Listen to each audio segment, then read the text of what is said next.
It makes us curious about science. It makes us curious about more complicated forms of causality. It makes us curious about change and evolution. At the end of the book, Awe, I try to pull it all together and say, you know, what awe does is it awakens us to this systems view of the world, that everything is composed of systems, of interrelated processes that are working together. Sociological systems in society, economic systems, systems of sounds that make music, and systems of life and causal processes of biological forms. And I think that's true, that's the core to awe, is it gives us that. It says, don't think so narrow and analytically, think holistically in terms of these big systems that are theories about life.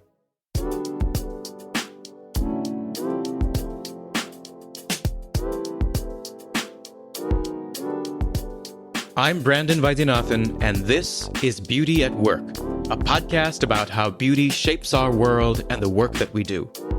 In this season, we're looking at beauty in science.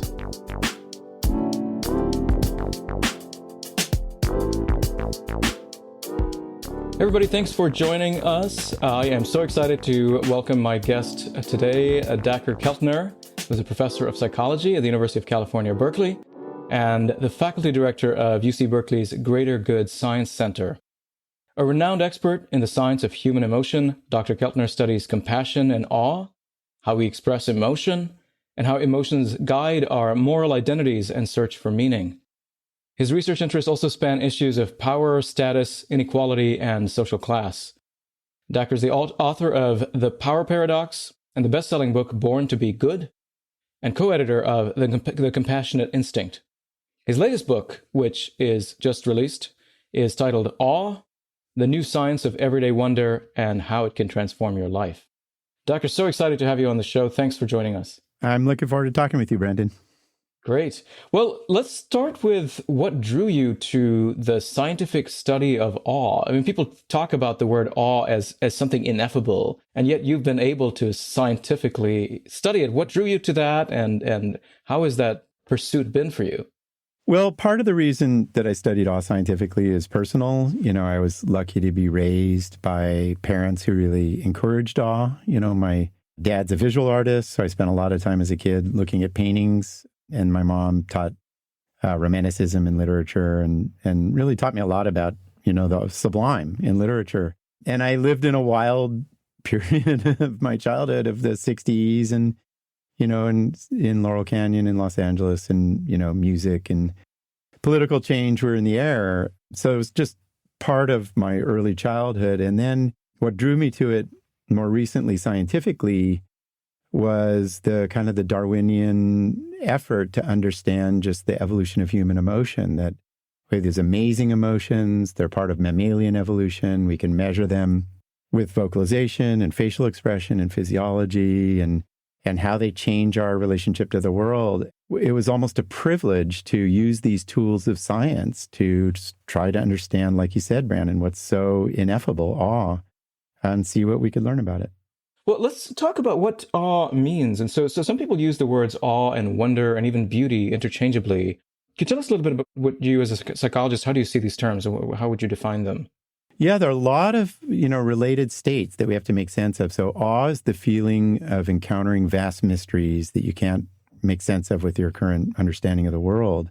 Wonder is more of a mental state or an epistemological state that follows awe. You have an experience of awe. I'm astounded by an earthquake or somebody's kindness. And that kicks into gear a lot of cognitive activity, wonder, like, how could that happen? How do I explain that? How do I make sense of it? How do I update my knowledge structures? Beauty has long been a relative of awe, just like horror. And, you know, Edmund Burke and Immanuel Kant, many people in the past 300-400 years and earlier have been trying to differentiate the awe we feel in nature or listening to music versus beauty. And Burke really got it right, that beauty is more, it's softer, it isn't so in relation to vast things like awe. It's a little bit more affectionate, right? So music that's beautiful just has a different feel to it. It's not so dramatic like, you know, Beethoven or U2 or or the Sex Pistols or what have you. So it's just softer. And then we have to differentiate awe from fear and horror, which are really about peril and death and destruction. And awe is really just about what is vast and mysterious and how I make sense of it. And I'll say, Brandon, it's hard scientifically to separate awe from beauty. And your question is very on point. And I'd really recommend your listeners look at the work that I've been lucky enough to do with Alan Cowen, Cowen, really new kinds of what we call data-driven approaches, gathering faces and voices and experiences in response to all kinds of stimuli. And you can really pull apart awe from beauty and fear and horror and terror, which is encouraging. Fantastic. What has surprised you the most about what you've learned through your research on awe? Yeah, a couple things, that really caught us off guard. One, we surveyed people around the world. The most common source of awe is not religion or spirituality or even nature for the most part. It's the moral beauty of other people. And that kept surprising us, that, we stereotype awe in the West as a nature emotion. In a lot of cultures, it feels religious. But really in our everyday experience, it's other people's kindness, and their courage and their ability to overcome obstacles. The other one that really surprised us is we did these diary studies, in China and Barcelona and Japan and other places, At the end of every day, we'd ask them, did you have an experience of awe, something vast and mysterious? And 2 to 3 times a week, people reported an experience of awe. And I was like, what? I thought you have to hop on a plane and go to some remote place to feel awe. That's right. Climb a mountain or two. Yeah. Yeah. And what we call everyday awe, that it's around us. That's really fascinating. Do you find that there are cultural differences at all in the kinds of experiences that characterize awe, or anything at all that you find that varies, or how universal is this? I think that a lot of our data suggests 60% universality. There's a core structure to this experience in terms of how we vocalize and its meaning and what feels vast. But there are really robust cultural differences, Some cultures are more nature-focused, like the United States. Other cultures are more social-focused, like China, where they feel awe towards great teachers, right? Awe really varies in the sense of agency, where in the West, Western European cultures, or Western European subcultures within the West, they feel a greater sense of agency within awe, as opposed to more East Asian cultures where it feels more, circumstantial or forces beyond human agency.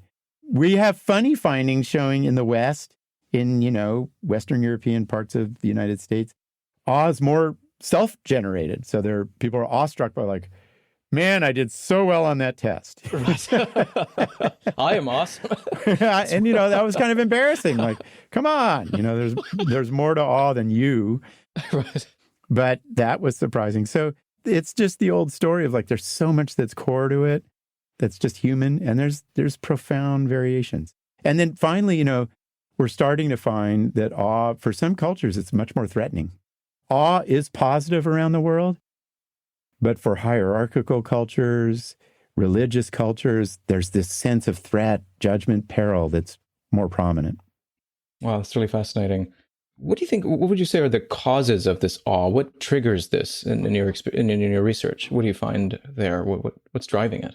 Yeah, that's such an important question, because you get this definition what's vast and mysterious, or you need it, to modify your knowledge structures. That doesn't really appeal to people in some sense, because they're yeah, but where do I find it?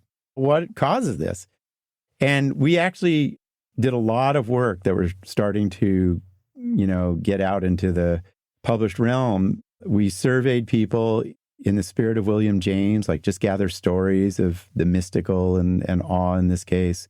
We surveyed people in 26 countries, and we said, tell us what made you feel awe. We had speakers of 20 languages translate those stories from 26 different countries. And we discover what I call the 8 wonders of life in this book, Awe, which is what brings us awe, what causes it? Moral beauty of other people, collective movement, rituals, dance, festivals, nature, music, very common, visual design, a building's design, a painting, spirituality. And then two that are less common but interesting, which is big ideas. Like it's interesting, Brandon, have you been moved by a big idea where you're like, God, I can't believe this idea? And then life and death. People feel awe around the world to the emergence of life and then when it goes. Right. Why is it important for us to feel awe? Can we live like perfectly happy lives without experiencing awe, or at least without sort of taking it seriously? I mean, is it important for us to have such experiences? You're catching me at a moment where I would say we have to experience awe. A lot of our data suggests it's one of the most universal emotions, like the vocalization of awe. Whoa, that's really universal. Of course, logically, you could have a perfect life and be very happy without awe, and you can imagine that. But wow, when I've taught happiness for 25 years, I often get the question, like, what can I do to find happiness? It gets really poignant, Brandon, when you're my age and like a parent comes to you and they say, my teenage son is really suffering. What can I do? And I have to say, like, looking at the science of awe, that there's almost nothing better for us than finding a little dose of awe. It is good for your immune system. It elevates vagal tone, activation of the vagus nerve. It deactivates the default mode network, that kind of ego regions of the brain.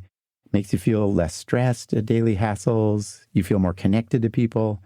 You reason better. I know you're really engaged in the study of scientific reasoning and reasoning more generally, and awe helps you see things clearly and understand big pictures. So, when I look at these data and I hear that question from somebody saying, like, what do I give to my child? I always say, like, go find some awe with them. Start there. Yeah. Have you encountered people talking about experiencing awe in relation to food? Does that ever come up? Because you talk about, in your book, you talk about sort of art and music and so on and nature for sure. But does food ever come up as a source of? It's funny, and that's a really deep question, because when we surveyed people what gives them awe, and there are limitations to that survey, it's just one story from each person, et cetera. I came up with these 8 wonders, and it always aggravates people. And those 8 categories that I referred to capture about 95% of the responses. It doesn't have things like money, iPhones, material purchases, sex, and food. And I live in Berkeley, super food culture. Michael Pollan's a good friend. And people are always offended. They're like, come on, you narrow scientists, like food, right. And they're right. They're right. I mean, we did have some stories of, I had the best chocolate in the world, or, I went backpacking, and after backpacking, I got to go have a burrito. And clearly, maybe our results speak to the fact that we've lost touch with the awe of food, which is interesting to think about. And then clearly, I think had we done different kinds of research, we would have found that there are moments of food sharing and food rituals and certain foods that bring us awe. But it wasn't a real common one, so I don't talk about it. And I apologize to those of you out there who love food. So, I was really curious about it. So some of the work I've been doing more recently is talking to people about encounters with beauty in their childhood. And invariably, there's stories of sort of, some experience of tasting something someone's grandmother made or whatever that was just this powerful, transcendent experience. And so I was really curious about that. Well, I think that's what, Edmund Burke was getting at, this idea that there are these sensory pleasures of beauty, a beautiful face, a rolling hills landscape, certain kinds of flowers, and certain tastes and senses. Burke didn't think you could feel awe through smell. And I don't think that's true, and then he separated awe, which is really vast and powerful. And I think there's some truth to that food may be about sensory pleasure and beauty as opposed to awe. Yeah, I've been thinking of, I grew up Hindu, and, I'd go to temples. And so there's such sensory experiences, that sort of incense that's really strong and sort of really sort of ethereal. And then you always get this prasad, which is a sort of usually very sweet, intensely sweet offering that's given to the gods, and then it's Indian sweets are just very, very sweet. So for me, my early memories of encountering awe and in relation to something spiritual and to the sublime even are tied to that sort of experience of smell and food and sort of very. No, and remember, the modern world has lost touch with that, and the idea that food would be embedded with a spiritual culture, like in Hinduism. Or I was just in Bhutan, and the incenses they burn around the temples, the juniper, that scent is so intertwined with the sublime, like you said, Brandon. I've lost touch with that. Probably a lot of our participants had, and maybe we can regain it. Well, let's talk about science and scientists. How might experiencing awe facilitate scientific inquiry? You've done some work on awe as a scientific emotion. Yeah, it is. And I mean, you start talking like you are seriously to scientists, and you and I are scientists, and it's like awe is part of that story. Darwin and Frank Soloway got me to this, who's a Darwin scholar. He really grasped his theory of evolution through awe. And there's, at the end of Origin of Species, there's this passage where he awakens from a dream by a river, and he sees this tangled bank of life. And there are all the forms of natural selection there, of growth and decay and death and natural selection. And he's like, oh my God, this is the theory that accounts for life and evolving life. And how awe helps with science is it opens our minds, and that's been found. It makes us curious about things. It humbles us. We've got data on that. Jennifer Steller, like, awe makes us humble. Like, man, I don't understand everything. And more specifically to science, Sarah Gottlieb and Tanya Lombroso and I, like, it makes us curious about science. It makes us curious about more complicated forms of causality. It makes us curious about change and evolution. At the end of the book, Awe, I try to pull it all together and say, what awe does is it awakens us to this systems view of the world, that everything is composed of systems, of interrelated processes that are working together.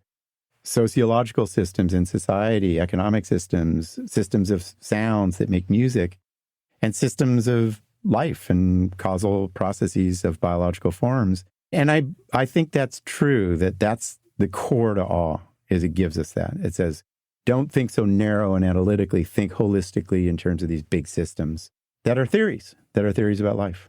Oh, that is the key aesthetic experience that most scientists we've studied talk about, which is the ability to grasp the hidden order or the inner logic of systems. So what is behind appearances and sort of, that's really at the heart of, we're arguing that science is an aesthetic experience for that reason. I agree. You're listening to Beauty at Work. In your own research, have there been any moments of awe that you've experienced? Oh, man. I am, and I love your idea that science is an aesthetic experience. And I would encourage our readers, if they haven't, to read The Invention of Nature of Andrea Wolff. It's a spectacular book about the scientific period of Romanticism of von Humboldt and others who learned as much about nature drawing it as deriving analytical statements about it. So, yeah, I've been lucky, such great students, collaborators just to restrict it to awe that, that looking up into trees makes us more likely to help a stranger just made me feel like, wow, that's so awesome that, you look at the drawings of people, they draw their social networks when they're feeling awe, and it just shows all this interconnectivity. What a neat measure of interconnectivity that Yang Bai came up with. I'm awestruck by goosebumps and, the different varieties of goosebumps and the chills and how now young people use ASMR to experience the chills, and to cultivate that feeling. I'm awestruck by the vagus nerve, the largest bundle of nerves in the mammalian nervous system that really looks like it is in part been shaped by evolution to engage with other people. That's amazing to me that you can find that in the body. So I don't know, I feel when you study awe, it's both a responsibility and then a privilege to like figure out the science that does it justice, that is like, this is amazing, I'm awestruck that a day on a river for veterans can reduce PTSD 30% in our research. So yeah, it's just been one awe-inspiring, adventure after another in the lab. Wow, that's great. Do you think that actually the practice of science or scientific research can deepen or facilitate our sense of awe in general, that scientists, not necessarily psychologists who study awe, but other scientists, the kind of knowledge or expertise one gains in their work can actually then open them to encountering awe in ways that others may not have access to? Yeah, I think that, we do science for many different reasons, right? It's a vast endeavor. People do science to make money and advance their standing in the world, but also out of curiosity. One of my favorite examples is Newton and Descartes freaked out about rainbows. They were just like, how in the world do rainbows exist? Right. And they literally did some of their best physics, color theory, math to understand how it is that when light bends through water molecules, it turns into rainbows. So that's curiosity and wonder that leads to a new view of the world. And I think at its best, the scientific endeavor is about awe. It's about, I don't know this. I have these cool tools, sophisticated tools. I can understand a phenomenon. And just like you said, I have an aesthetic experience of seeing of what underlies the perceived world. When I studied facial expression, learned how to code faces, all of a sudden I saw so much in the face I didn't know existed. When we study human vocalization and all the ways in which we convey different emotions with the voice, I was astounded suddenly to hear things differently, like music, right? And I think a lot of scientists feel that way, that, the scientific method of deep observation, putting aside bias, opening your mind. And like you said, look for these big systems underlying what we perceive. It can be awe-inspiring and make you almost spiritual. So I think that's a terrific question, Brandon. I hope you study it scientifically. Right. I know you are. Yeah. Well, among scientists anyway. So we're trying to figure out, the role of awe, at least for those. It's one of the things we do find is that there seem to be a couple of different pathways through which awe shapes engagement in scientific work. And one of them seems to be through wonder, as you're saying, sort of spurs them on to want to know more. But there's also a kind of another path which seems to be more kind of actually to some degree disengages them. And I don't know if that's sort of a more contemplative path. Does it sort of somehow make you pause and rather than driving you forward, makes you want to go, whoa, what's going on here? And to even savor and to rest in what you've experienced. And I wonder about what you think about the relationship between awe and action on the one hand and contemplation on the other. Yeah, we don't know a lot scientifically about that. I try to stay close to what we have found with replicable science, but awe does, and we've used the word destabilize. Like, I think Darwin was destabilized by everything that he was observing in many different realms that said the world wasn't just created, and that was it. It's always changing. And it took him 30 years to start writing and publishing his books. I do feel that alongside the energized, active, goal-oriented wonder of like figuring out what rainbows do and how they work, there is this deeper contemplation. And I think you're wise to use that word. Like, how is it that you can account for all these different organic forms for Darwin? How is it that for a lot of people can account for just inexplicable experiences, things that you've seen or heard? And I think that would be a very interesting area in this world that would be a really interesting area of inquiry, is to study longitudinally when awe so destabilizes you that it leads you to really reflect and contemplate hard about your default assumptions and then figure out what are the forms of inquiry that will lead you to new views, And a lot of people have probably felt that personally. I felt it losing my brother. I was like, I just still felt him around me. So how can I make sense of his continued presence? And I think it'd be interesting to chart that scientifically. Yeah. Thank you. One of the things I was surprised by is that the scientists we talked to reported that they encountered awe rather infrequently in their scientific work.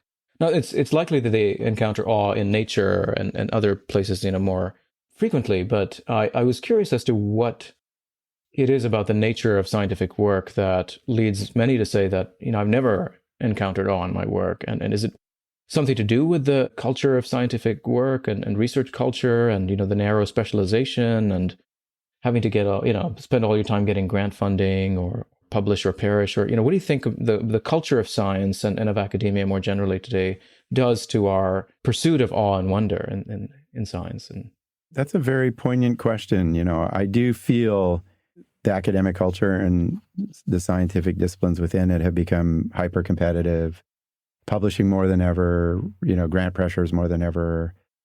It's just different than even when I was in graduate school, just the demands. And those will curtail the open-ended wondering about things, the wandering intellectually that you need that will give you awe. So I think it's worrisome. And if, I am more in touch with conversations about high schools and college students and the stress they feel. We've lost the wonder and awe partially in those educational contexts. And I think you could probably make the same case for what's happened in scientific lab cultures. And then the successful, productive labs probably do things that encourage awe, to be open and discovery-oriented research and go into new fields, et cetera. So, yeah, I think it's worrisome. Are there any things that you've done, that your research has led you to do in your own lab as a leader to incorporate any practices or cultivate any practices that foster an attentiveness to awe? Is that part of how you approach your team? I was lucky for various reasons, how I was mentored. And, I always go to what's unknown in my research, for the most part. I never start with a measure or paradigm and then test it. I always go to what's unknown. And then, if you want to use the language, I am drawn to mystery. What is awe? How do you study it scientifically? Why did compassion evolve? How does social class influence our minds? Why do people laugh? What's the blush mean? So I'm drawn to mysteries. And I think I was lucky in that the science of emotion has these tools that allow you to study mysterious things like awe. That's the first principle for me in science, in our lab, is like, what's unknown and what do you find mysterious and care about? And then that's what you should study. And sometimes it fails, and you're like, you can't figure out how to measure it or study it. But so that's one. I think there's something about being phenomenon driven rather than paradigm driven. Paradigms necessarily narrow and limit your observations of things, what you need to do. If you're phenomenon driven, wow, what is laughter? What is this thing? What's that warmth in the chest? Oh, it's the vagus nerve. Then you just got to go observe and describe. And so I think there's something about that helps with keeping awe alive as well. That's fascinating. Some of the things you've talked about in your book in relation to awe, things like moral beauty, and then the nurturing big ideas or providing opportunities to have sort of this sort of Durkheimian collective effervescence or can those be cultivated in research environments, do you think? Is that... Yeah. How do we... Yeah. Well, I think, you would find they organically emerge in strong research environments that we're food sharing and we're doing walks together and we have campouts and we throw out big ideas. Let's talk about a big idea. We rely on other cultural forms of wisdom, of art and music to spur thought. It's interesting, you drew the parallel between science and an aesthetic experience. You might even push it like John Haidt and I did to say, or spiritual experience. They all have this awe structure to them. And maybe great research environments are like great museums or like great churches, where they bring all this stuff together and they say, turn loose your imagination, So I believe that. I really believe, like when I teach at Berkeley, my undergrads, like they're hearing some awe music. They are I'm showing them images. We're reading some poetry. They're looking at paintings. They're contemplating quotes from great thinkers, Gandhi, that are not necessarily science, but part of what we should be thinking about. Well, let's talk about awe and spirituality for a second. What is the relationship between the two? Are they the same thing? Does awe open someone up to spiritual experiences, or does being spiritual make you more attentive to awe? Like what is that relationship? Ironically, we don't know that much, and that's, we should know more. And this was challenging for me to write in the book because I've studied a lot of spirituality, but I haven't had big mystical spiritual experiences. I wasn't really as religious at all. And I really took, but when we gathered those narratives from around the world, people write a lot about spiritual experiences with the encounters with the divine, the primary and good in the universe and what's spiritual or spirit. And I think, to your question, there's a form of awe that is spiritual, and we call it mystical awe in honor of William James, who said, the core to religion, like Durkheim felt, like Emerson in some ways, like a lot of indigenous traditions, is the feeling of being in relation to what you think is the divine, what's primary and good and transcendent in the universe. And 81% of American survey research finds feel that. And some of them feel it in the church or reading a sacred text. A lot of people feel it vis-a-vis nature, like this is spirit, right? And so awe is one of many spiritual emotions, right? You could feel horror or bliss or love or compassion, but awe is this like, I am in relation to what I think is the spirit of life. Do you think that there are sort of preconditions for people to be open to experiencing awe, or even allowing awe to turn into sort of this sort of spiritual openness, or are there conditions under which people would say, well, I'm not going there. I feel this, but I don't really want to go where this feeling is going. I want to shut this down. Have you found anything of that sort? Yeah, one of the preconditions, no one that I know of has studied this really well, Brandon, and it's a terrific question, which is that I think Piercarlo Valdesolo has a little bit of evidence that experiences of awe make you more likely to see almost supernatural type patterns in the world, systems that are supernatural, that organize reality. But that's not quite getting to your question of like, are there these conditions in life that make me open to mystical awe and becoming spiritual? Psychedelics produce awe and make you have spiritual experiences, right? But we don't know yet, does that persist? And do you become a more spiritual being, believing in these divine forces? Another precondition to think about that's interesting is just, in general, people are really open to experience, curious and love big ideas, and they tend to feel more awe. And maybe people who are open to experience tend to embrace spirituality more. So we don't know. Maybe people growing up in a more traditional religious context, a Hinduist context, a Christian context, maybe they are more spiritual through awe. And that's why the science of awe is useful, right? It starts to help us provide accounts for these big questions like the one you just asked. Yeah. And conversely, I'm wondering whether some people's identities, I'm a materialist, or I'm a rationalist, or I don't really believe in this fluffy stuff. And then you encounter something, or you experience something. What do you do with that? And do you shut that down? Do you, and I wonder about the role of humility as well. I mean, I think you find that awe, you say, is a cause of humility, but I wonder if there's a certain humility needed even to be able to open yourself to experiencing something that you don't quite understand.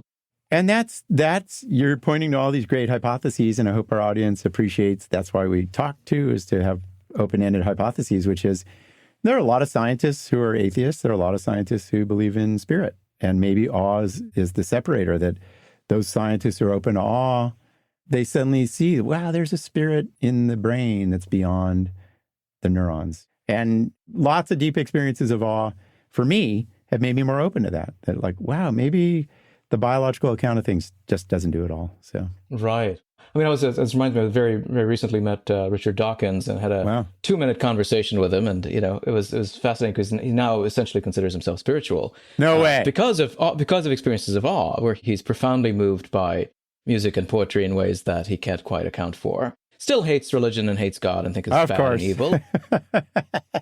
But at least there's this avenue through, I think precisely through awe of openness to something else that, may still fit within a completely materialist framework, but it's interesting nonetheless.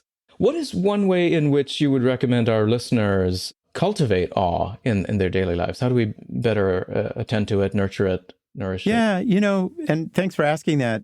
It's funny because we have these stereotypes of awe, like it's rare, it takes a lot of money, it takes really extraordinary things. And our work shows all of those are just stereotypes that actually it's common, it's around you. Just open your eyes, And so we've tested a lot of these, you can go on a walk looking for awe and you'll enjoy many of its benefits. You can just contemplate people who really inspire you morally. That will benefit you. For me, Gandhi or Toni Morrison. You can listen to music with intention, right? It's an interesting, I love asking people this question, like, what is music that gives you the chills and why? And go listen to it. Just feel your body, take it in. And what is that telling you? And people will start to be like, oh my God, like, I love this form of rap because it's about social justice, and it teaches you. So we have a new paper soon to be published, like kids in art museums will feel awe, enjoy its benefits, get outside, stand near trees, look at the night sky. We're really good at it. Right. And I think our misunderstandings of awe have gotten in the way, and we've got to return to it. It's really good for you to find some awe. Awesome. Is there one big takeaway you want readers to glean from your book? For me, it's really about everyday awe. Descartes felt that wonder was a basic emotion. Our research says it's a basic emotion. Einstein said it is the fundamental emotion. Jane Goodall felt that it was, in some ways, the most human of emotions. And I agree. This is, as the contemplative types, the Buddhist types would say, the Hinduist types, like, this is a default state of the mind, is to feel wonder and awe about the world and everything. And I think we just got to get back to it, So, you don't have to hop on a plane to go find it. There's everyday awe, and we just got to go get it. Great. Well, thank you, Dacher. This has been fantastic. Is there any place we can direct our listeners and viewers to your work? We'll certainly put a link to your new book. Yeah. Any other places we can direct them to? My website, dacherkeltner.com. Okay, perfect. Well, thank you. This has been such a pleasure. Oh, for me too, Brandon. Thank you for the incredible work you're doing. And I will be thinking about science as an aesthetic experience. It's a great idea. Great. Thank you. Hey everyone, thanks for listening to this episode of Beauty at Work. Please be sure to check out the show notes for more resources from our guest. I hope you really enjoyed this episode. If you like the show, please be sure to share this episode with your friends. And also please subscribe to our podcast and leave us a 5-star review. It really helps us out. Music for this show was provided by Venkat Subramaniam, and the podcast was edited by Dave Visaya from Podcast Engineers. This season of Beauty at Work is sponsored by Templeton Religion Trust as part of a grant on the aesthetic dimensions of science. To learn more about this project, please visit wellbeinginscience.com. Also, for the broader project on Beauty at Work, please visit beautyatwork.net.